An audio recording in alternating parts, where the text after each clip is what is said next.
हरिहंताणं नमो सिद्धाणं नमो आयर्याणं नमो उवच्छायाणं नमो लोई सब्बसाहुणं।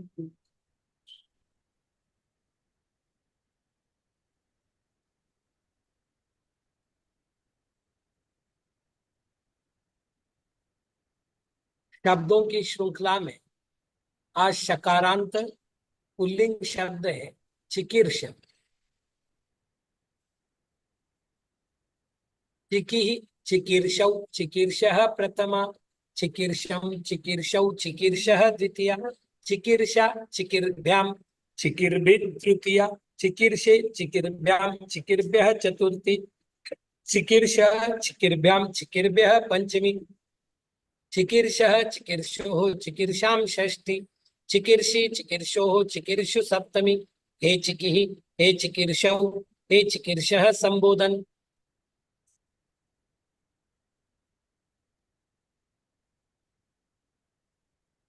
हाँ जी।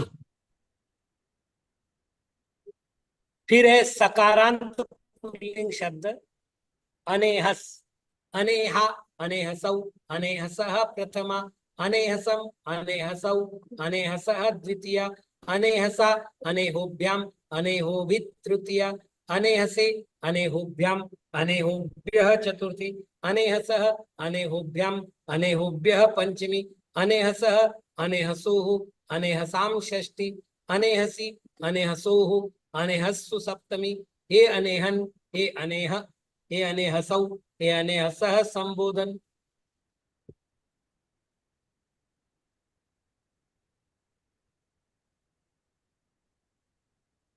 कल संप्रदान कारक अर्थात चतुर्थी विभक्ति के कुछ नियम देख रहे थे कि चतुर्थी विभक्ति का प्रयोग किस अवस्था में होता है। उसी में आज का पहला नियम है कि प्रयोजन अर्थ को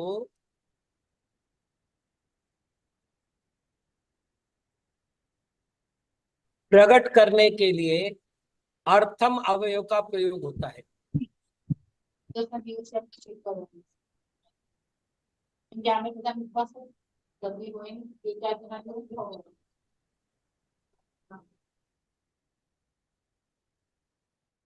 और इसके योग में चतुर्थी का प्रयोग होता है। बस इतना ध्यान रखना है कि अर्थम शब्द का प्रयोग स्वतंत्र नहीं होता, अपितु समास रूप में होता है। इसलिए चतुर्थी दिखाई नहीं देती, मतलब चतुर्थी तत्पुरुष के रूप में इसका उपयोग होता है। जैसे वह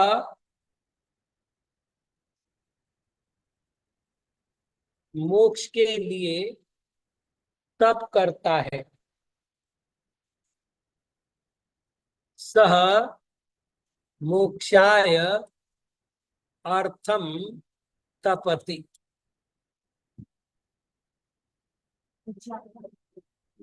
अभी पहले एक एक काम तो करें। हम पहले चतुर्थी विभक्ति का परिचय तो करा देंगे कि मैं हूं। तो यहाँ मोक्षाय अर्थम शब्द का प्रयोग हुआ। पहले तो स के बाद विसर्ग है और विसर्ग के बाद व्यंजन है। विसर्ग का लोप होगा, ये तो हो गया। तपति में व्यंजन है, इसलिए मकार का अनुस्वार हो जाएगा, ये भी कर दिया। अब जो नया काम बचा है वो है मोक्षाय अर्थम। इस शब्द में ये जो मोक्षाय और अर्थम है इसको समास बनाना है। और समास बनाने की पहली व्यवस्था, जैसे कल भी बात की थी, कि विभक्ति का लोप करो। ठीक, अर्थम विभक्ति नहीं है, मतलब अर्थम द्वितीया नहीं है, अर्थम अव्यय है। और अव्यय में विभक्ति होती नहीं, इसलिए उसमें कोई परिवर्तन नहीं होना है ना। तो इस विभक्ति है नहीं तो अर्थम की विभक्ति का लोप होने का प्रश्न नहीं उठता है। अब बचा केवल मोक्षाय, तो मोक्षाय में से चतुर्थी का चिन्ह हट जाएगा और इनकी संधि हो जाएगी। और ये होगा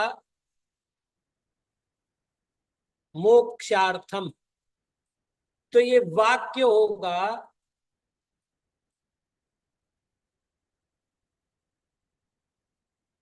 स मोक्षार्थम तपति।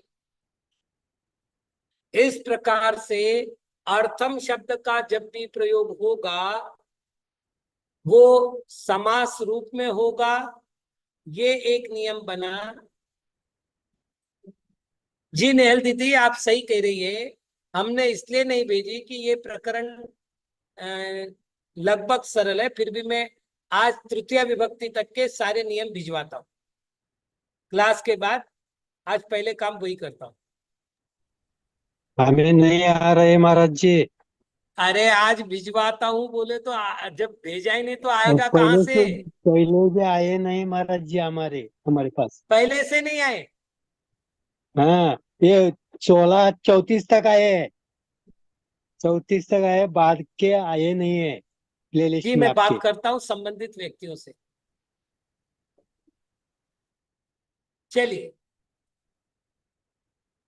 अगला नियम है हित अथवा सुख शब्द के साथ चतुर्थी विभक्ति का प्रयोग होता है।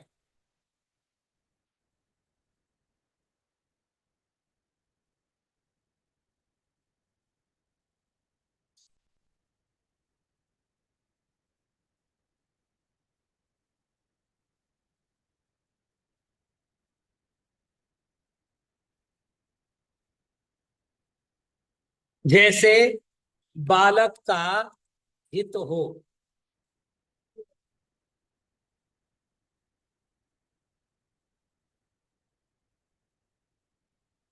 अब आप देखिएगा, जब हम सामान्य रूप से वाक्य देखते हैं,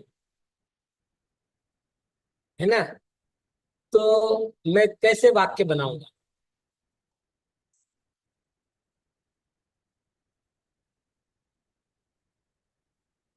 बालकस्य हितम भवतु। और मुझे लग रहा है वाक्य सही है ना। लेकिन यहां कह रहे हैं यदि हित अथवा सुख शब्द हो तो आपको चतुर्थी का प्रयोग करना चाहिए। हितम भवेत होना चाहिए, भवतु नहीं।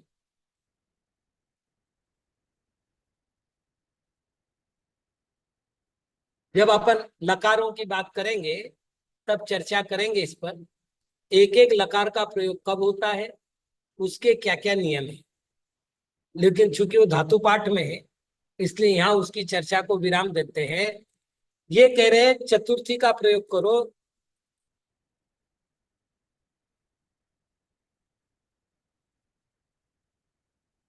बालकाय हितम भवेत, ना बालक का हित। महावीराय नमः का क्या अर्थ करोगी? महावीर के लिए नमस्कार हो। बालक का हित।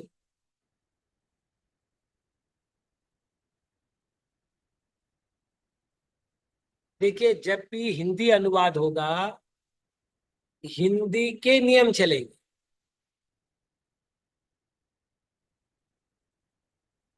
तो बालक को हित हो नहीं बोला जाए, बालक का हित हो बोला जाए। चलिए,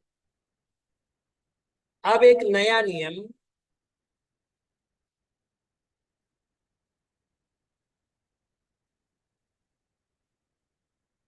तुमुन प्रत्ययांत धातु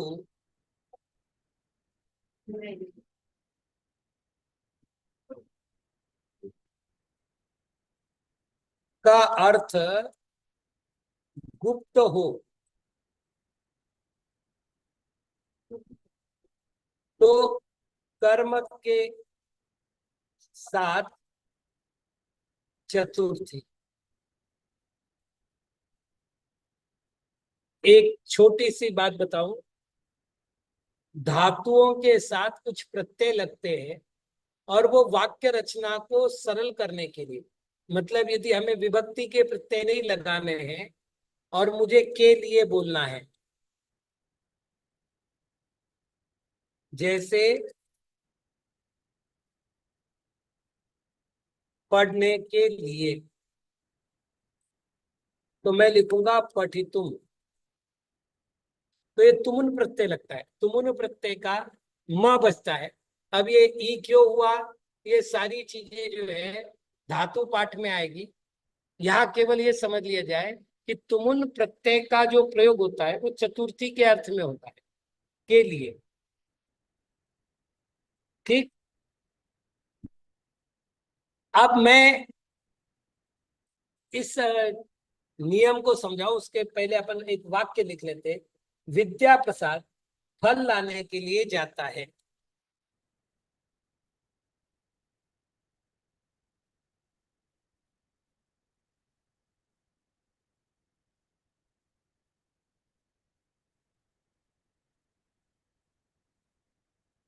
अब इस वाक्य में फल लाने के लिए दिखने में चतुर्थी है।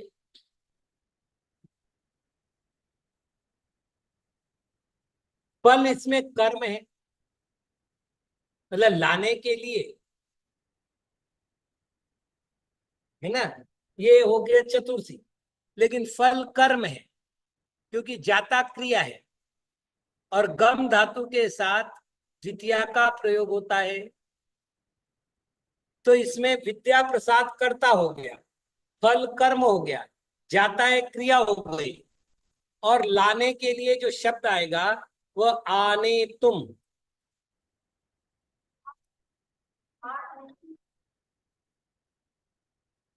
आने तुम, आन इतुम, आन इतुम। नए नी धातु है, याद रखिएगा, नी धातु है। इसका अर्थ होता है ले जाना। उसमें आ लगाया तो होता है लाना। तो इसका रूप बनेगा आनय, और इसमें जब तुमुन लगेगा,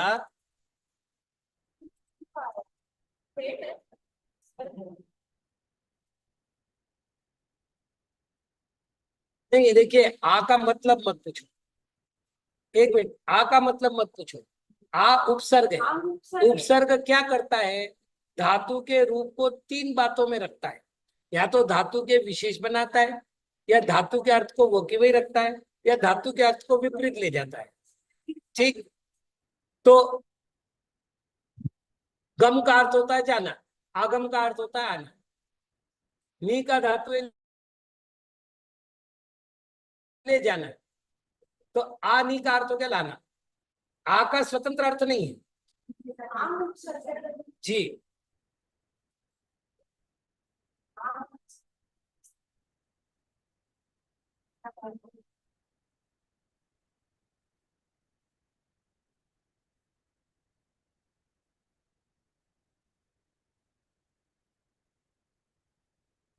पहले तो वचती नहीं आएगा।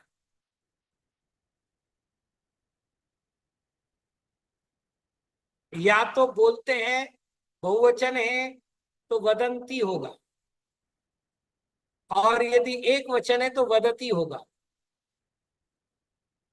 बालक के हित में बोलते हैं, तो यहाँ जो हित शब्द है उसके लिए बालकस्य हिताय वदति हो जाएगा।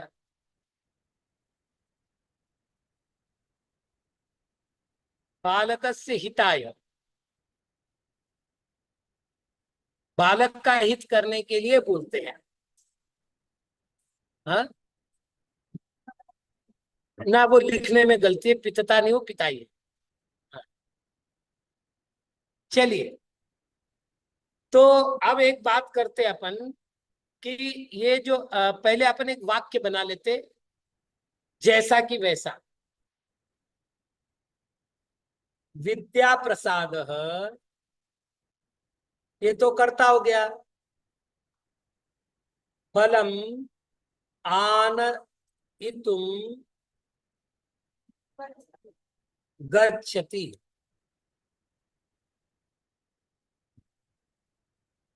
ठीक है।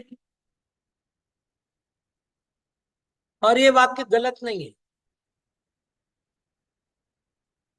अब अपन नियम की ओर ध्यान देते हैं। नियम कह रहा है इसमें से तुमुन प्रत्ययान्त धातु का अर्थ गुप्त हो। तो तुमुन प्रत्ययान्त शब्द कौन सा है यहाँ?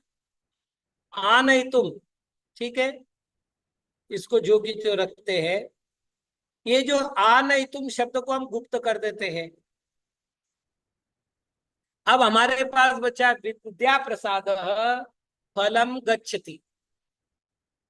अब विद्या प्रसाद हो गया कर्ता, फलम हो गया कर्म, गच्छति हो गई क्रिया।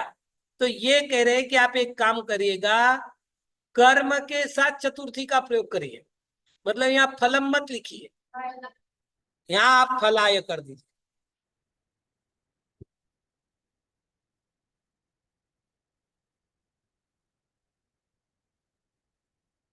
जी बिल्कुल ठीक है।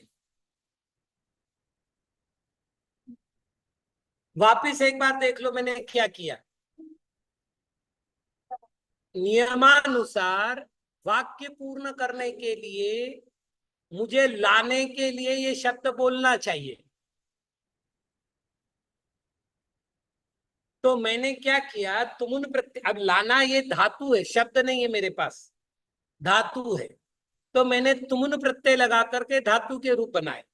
तो मैंने किया विद्या प्रसाद, फलम कर्म है, फिर लाना किसको है? फल को है ना। तो मैंने फलम कर दिया। फलम आनयितुम, तुमुन प्रत्यय लगा दिया और गच्छति इस शब्द का प्रयोग किया। लेकिन नियम ये बता रहा है यदि आपको तुमुन धातु का जो अर्थ है यदि उसको गुप्त करना हो, यानी प्रकट नहीं करना हो। गुप्त करने का अर्थ क्या है? प्रकट नहीं करना। तो यदि प्रकट नहीं करना है तो आप आने तुम मत बोलिए, मतलब तुमुन प्रत्यांत शब्द मत बोलिए, लेकिन कर्म मत रखिए, कर्म को संप्रदान बना दीजिए। तो हमने फल कर्म था, उस कर्म को संप्रदान बना दिया, तो फलम के स्थान पर फलाय शब्द हुआ।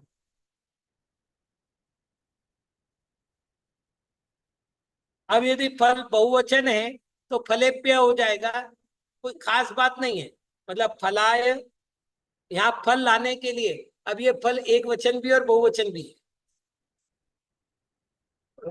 कंसेप्ट के साथ में जैसे जो विद्या का नियम है ना, इस पूरे वाक्य को देखेंगे तो इसमें कंसेप्ट ही है और तो कुछ दिख नहीं रहा है।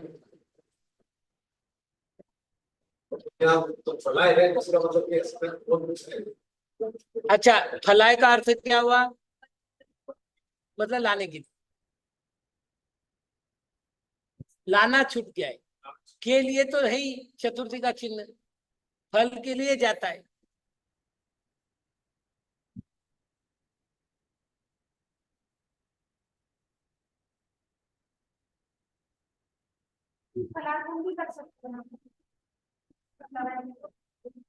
कोई बाधा नहीं मुझे।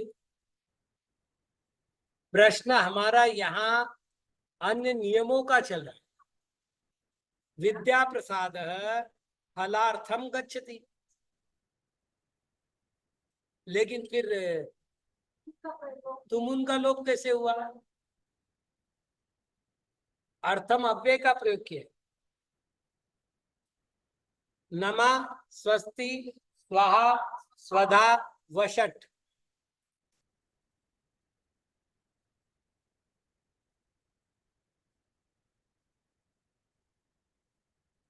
हाँ,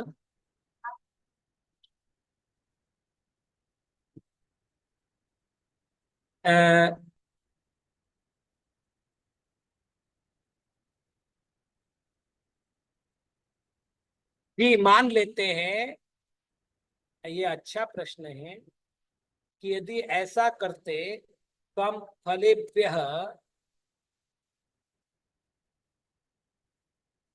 ये करते, और चूंकि आगे अ के बाद विसर्ग, विसर्ग के बाद घोषवर्ण है, इसलिए वो हो जाता। तो विद्या प्रसाद फलेभ्यो गच्छति, ये बहुवचन का वाक्य बनता। चूंकि फल ही बहुत है, विद्या प्रसाद तो एक का ही रहना है, तो गच्छति में कोई अंतर नहीं आना है।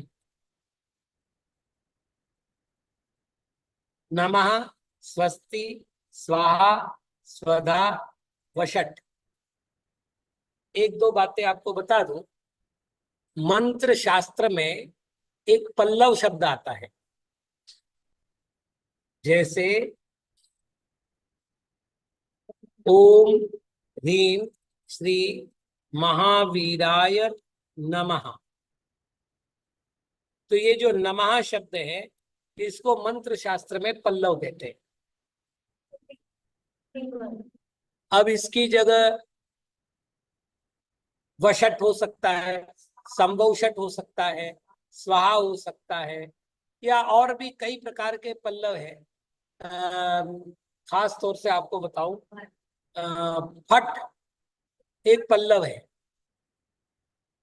हाँ, पल्लव यानी अंतिम मंत्र का अंतिम बीजाक्षर या अंतिम अव्यय। तो उसमें अब जब हम फट का प्रयोग करेंगे तो वो नियम से विद्वेषण मंत्र में करेंगे।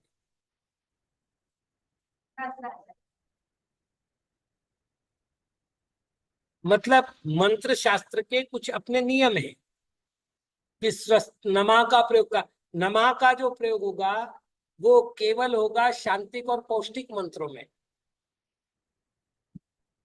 स्वधा का प्रयोग, स्वाहा का प्रयोग, वषट का प्रयोग अलग अलग मंत्रों में होता है। यहाँ चूंकि मंत्र शास्त्र पल्लव का अर्थ होता है दीदी अंत में आने वाला अव्यय, जैसे नमा है। मान लो महावीराय स्वधा आता, महावीराय वषट आता, तो यही मंत्र जो है कोई और काम करता है।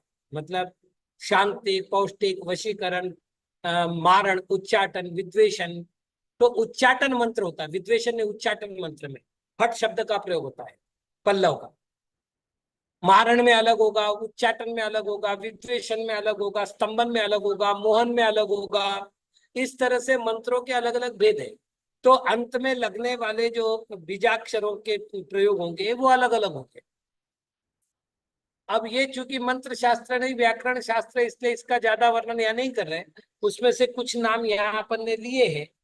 तो जैसे अपन ने कहा महावीर को नमस्कार,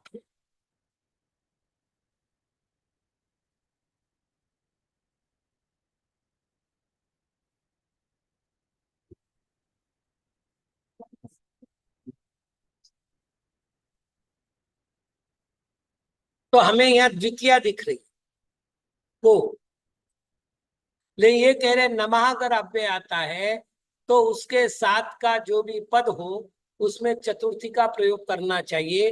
तो हम चतुर्थी का प्रयोग कर रहे हैं, महावीराय नमः। आपको एक बात बता दूं, दिगंबर जैन आगम में व्याकरण ग्रंथ लिखा गया। उपलब्ध व्याकरण ग्रंथ में पहला ग्रंथ है जैनेन्द्र महावृत्ति। उसके पहले प्राकृत व्याकरण, संस्कृत व्याकरण लिखा गया है। इतिहास में तो मिलता है कि समंतभद्र आचार्य ने संस्कृत व्याकरण प्राकृत व्याकरण दोनों लिखे, लेकिन हमारे पास उसके कोई ग्रंथ उपलब्ध नहीं है। लेकिन जैनेन्द्र महावृत्ति प्रकाशित है। जैनेन्द्र महावृत्ति के लेखक आचार्य पूज्यपाद स्वामी है, और पूज्यपाद स्वामी जी ने एक मंत्र बनाया है जिसको प्रत्येक साधु प्रतिदिन बोलते हैं, कम से कम 2 बार।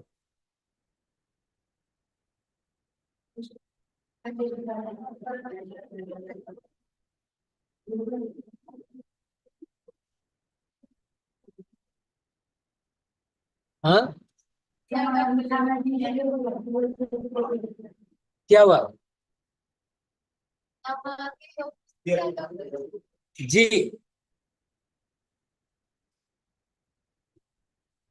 मतलब आपसे ये कह रहा हूं कि पूज्यपाद महाराज जिन्होंने व्याकरण लिखा संस्कृत का, और भारत में मतलब आज की तारीख में जैनेन्द्र व्याकरण के कितने ऑथेंटिक विद्वान हैं मुझे नहीं पता, लेकिन आचार्य विद्यासागर महाराज के बारे में एक कथानक मैं सुन करके हूं जो आपको बताना चाहूंगा कि आचार्य बनने के बाद ये अजमेर पहुंचे। अजमेर में इन्होंने एक काव्य रचना की संस्कृत में। अब नवीन आचार्य, बहुत अध्ययन भी नहीं था, बड़ा अनुभव भी नहीं था, और अध्ययन होने के बाद भी जब अनुभव नहीं होता तो गलतियां हो जाती है, सिंपल बात है, अनुभव नहीं होता तो वाक्य प्रयोग करने में, विभक्ति प्रयोग करने में भूलें होती है। तो उन्होंने एक ब्राह्मण विद्वान को अजमेर में बुलवाया और बोले कि पंडित जी, इस स्तोत्र को एक बार आप व्याकरण की दृष्टि से देख लो। अब किसी आचार्य की लेखनी पर डायरेक्ट आधिकारिक लेखनी नहीं चलाई जाती कि ये गलत है। तो पंडित जी ने क्या किया, नीचे डैश लगाना शुरू किया। महाराज अपने मौन से बैठे हुए देख रहे हैं, पंडित जी अपना चेक कर रहे हैं, नीचे डैश लगा रहे हैं, पूरा स्तोत्र चेक हुआ। 8 या 10 ही श्लोक थे, वो चेक हो गया। चेक होने के बाद महाराज ने पूछा भी ये डैश क्यों लगाई, तो बोले यहाँ विभक्ति के रूपों में भूल है, तो इसको सुधारना चाहिए, ऐसा मुझे लगता है। आचार्य पर जोर तो नहीं डाल सकते ना, विनय भाषा क्या है, मुझे लगता है, मतलब उचित अनुचित का निर्णय आप कर लो, मुझे लगता है यहाँ सुधार होना चाहिए। तो महाराज ने कहा कि भाई इसका अशुद्धत्व व्याकरण से सिद्ध करो। तो उन्होंने पाणिनि के सूत्र रटे और फटाफट फटाफट गलतियां सिद्ध कर दी। तो महाराज ने क्या किया, जैनेन्द्र व्याकरण निकाला। ये बात कर रहा हूं मैं लगभग 73 की। जैनेन्द्र व्याकरण निकाला और जैनेन्द्र व्याकरण के सूत्रों को सामने रख करके अपने विभक्ति के रूप सिद्ध कर दिए। बोले अब बताइए पंडित जी, अब बाधा क्या है। तो बोले महाराज अब एक दूसरी बाधा उत्पन्न हो गई। जो आपके भक्त हैं वो तो आचार्य की कृति बोल करके पढ़ेंगे, समीक्षक बन करके नहीं। ले हम जैसे आपके जो भक्त नहीं है, वो तो साहित्य को साहित्य की दृष्टि से पढ़ेंगे, और हमने पाणिनि को पढ़ा है। भारत में लगभग लोगों ने पाणिनि व्याकरण को पढ़ा है, जैनेन्द्र को तो पढ़ा नहीं। तो आपके साहित्य में त्रुटियां निकलेगी। इसलिए आप एक काम करो, ये सारे सूत्र जो आपने मुझे बताए ये नीचे टिप्पण में दो, ताकि विद्वान इस वाक्य की सत्यता को स्वीकार कर सके। आप झूठ नहीं है, लेकिन झूठे दिख रहे हो। तो यहां पर एक बड़ा प्रश्न है कि पूज्यपाद महाराज ने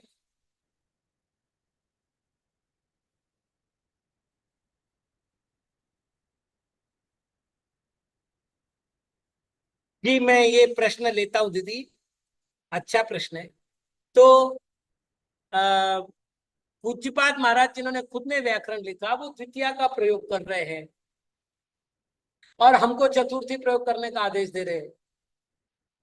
मतलब पूज्यपाद भी यही कह रहे, नमा स्वस्ति स्वाहा वशट इत्यादि शब्दों के साथ चतुर्थी विभक्ति का प्रयोग होना चाहिए। तो हमने कई विद्वानों से, अभी चूंकि मैंने जैनेन्द्र व्याकरण को पढ़ा नहीं है,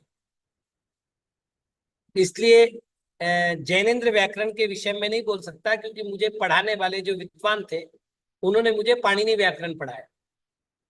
मैंने उनसे जैनेन्द्र की मांग की थी। पंडित अरुण कुमार जी शास्त्री ब्यावर वाले 6 महीने तक मेरे ऊपर परिश्रम करके उन्होंने पूरे 1200 सूत्र करवाए लघु सिद्धांत कौमुदी के। तो मैंने उनसे कहा आप दिगंबर जैन, मैं दिगंबर जैन, मुझे आप जैनेन्द्र व्याकरण ही पढ़ा दो। तो बोले महाराज मेरा उसमें प्रवेश नहीं है, तो मैं आपको ठीक से पढ़ा नहीं पाऊंगा। कॉलेज में बोले मैं पाणिनि पढ़ाता हूँ, तो मैं आपको पाणिनि ठीक से पढ़ा पाऊंगा।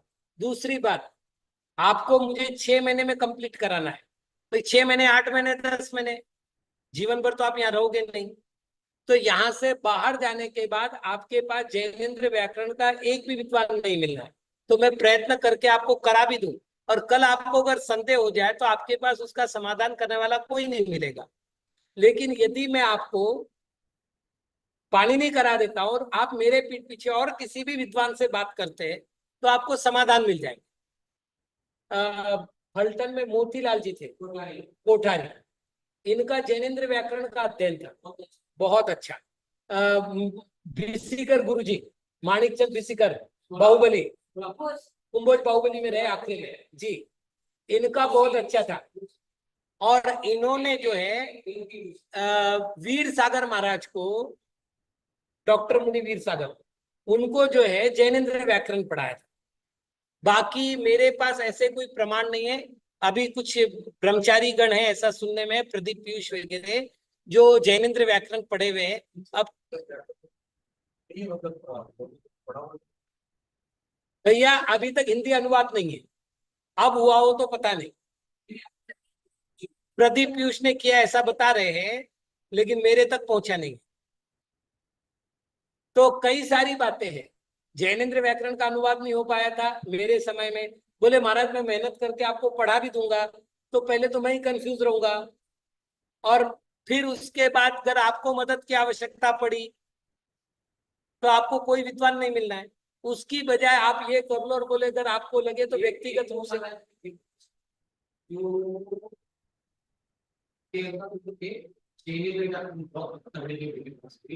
उनका नाम ब्रह्मानंद जी। प्रमाण ब्रह्मानंद जी। ब्रह्मा, अच्छा ब्रह्मानंद जी, नाम सुनकर है। अब एक प्रश्न आया है, इस प्रश्न को मैं यहाँ लेना चाहूंगा। धर्मचंद शास्त्री जी कौन सा व्याकरण पढ़ाते? धर्मचंद शास्त्री बेटा ये कातंत्र को ही लेते हैं प्राय करके, जैनेन्द्र व्याकरण को नहीं लेते। और कातंत्र पर तो प्रदीप पीयूष की जो पुस्तकें निकली है उससे अच्छी पुस्तकें मार्केट में नहीं है। पहले ज्ञानमती माता जी का अनुवाद छपा था, लेकिन ज्ञानमती माता जी का अनुवाद पुराण अनुवाद है। पुराण अनुवाद व्याकरण के काम में नहीं आता। पुराण अनुवाद का अर्थ जैसे मैं कर रहा हूं, ऊपर लिखा है, जैसे ऊपर लिखा है महावीराय नमः, तो मैं नीचे लिखूंगा महावीर को नमस्कार। ये व्याकरण में नहीं चलेगा। महावीराय का महावीर को क्यों हुआ ये मुझे सिद्ध करना पड़ेगा व्याकरण में। तो प्रदीप पीयूष ने बहुत अच्छी तरह से कई भागों में इस व्याकरण को, मतलब आज की तारीख में कोई यदि नियम करे कि मैं केवल जैन व्याकरण पढ़ूंगा, तो प्रदीप पीयूष की पुस्तक से वो पूरा कातंत्र को बैठ करके आराम से कर सकता है, अकेले पढ़ सकता है। बहुत सुंदर व्यवस्था बनाई है। हाँ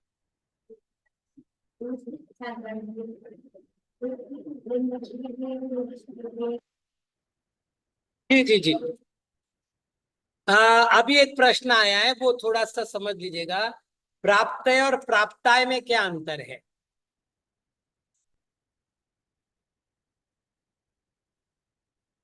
नेहल दीदी, पहली बात है कि आप जैनेन्द्र व्याकरण की अहमियत की बात बता रही है। आप एक काम करो, मुझे अपने ही संघ के पूरे साधु गिना दो, अपने संघ के मतलब आदि सागर परंपरा के साधुओं के, कि कितने साधु संस्कृत से स्वाध्याय कर रहे हैं। तो जब संस्कृत की अहमियत नहीं बची तो जैनेन्द्र व्याकरण की अहमियत क्या बचेगी? अगर हिंदी अनुवाद ना हो तो 90% साधुओं के स्वाध्याय बंद हो जाए। 90%, बल्कि मैं 90% भी कम बोल रहा हूँ। हाँ हाँ, तो अहमियत की बात कर रहे हो, आगे तो स्वाध्याय की अहमियत ही कम हो जाएगी। हमको तो प्रभावना और लोक प्रवचन चाहिए। खैर यहाँ देखो आप, ये जो प्राप्तये शब्द है, इसमें से प्राप्ति धन चतुर्थी विभक्ति,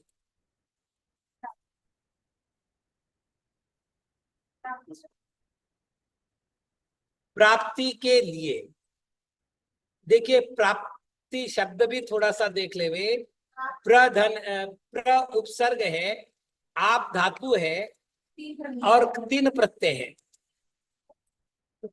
नहीं, लगभग नहीं, पूरे 3 प्रत्यय स्त्रीलिंग में ही लगता है। तो ये प्राप्ति शब्द बना, और ये जो प्राप्ति शब्द बना, उस प्राप्ति के लिए मतलब मैं प्राप्त करना चाहता हूं। 3 प्रत्ययांत शब्द बोला मैं, मतलब 3 प्रत्यय लगने के बाद जो शब्द बनता है उसको कहते हैं 3 प्रत्ययांत।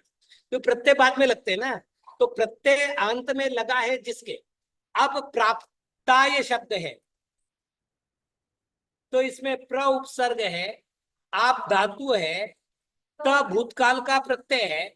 इसका अर्थ हो गया प्राप्त। प्राप्त का अर्थ हो गया जिन्होंने पा लिया है।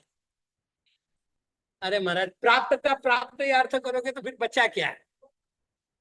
कुछ तो अलग अर्थ करना पड़ेगा ना। प्राप्त का प्राप्त कर लिया, अरे वो हमारा तुम्हारा नहीं चलेगा ना। चलिए, तो जिन्होंने पा लिया है, तो यहाँ महावीर की पूजा कर रहे हैं। तो यदि महावीर की बात कर रहे हैं तो प्राप्ताय आएगा, चतुर्थी विभक्ति का एक वचन। और प्राप्त करने के लिए पूजा कर रहा हूं, अगर ये अर्थ करना है तो प्राप्त ये आएगा। तो दोनों में ये अंतर है। प्राप्त करने के लिए प्राप्त ये, और प्राप्त कर चुके महावीर को, क्योंकि प्राप्त कर चुके ये हो गया चतुर्थी।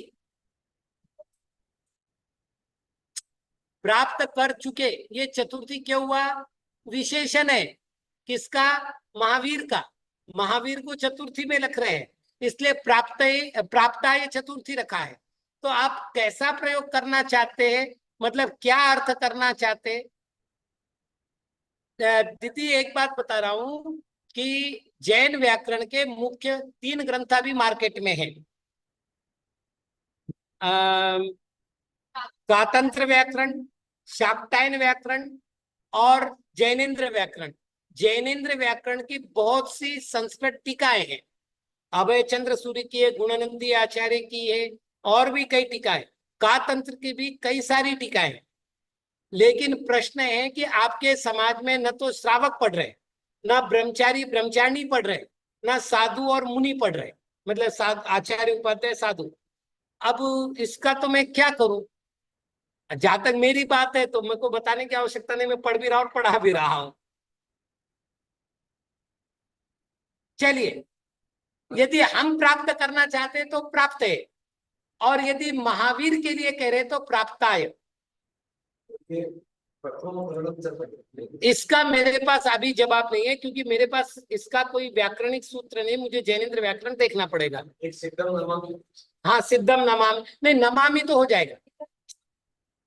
वीरम नमा, नम धातु है, नमा अव्यय है, तो नम धातु के योग में द्वितीया और नमा अव्यय के योग में चतुर्थी होती है। ओम नमः।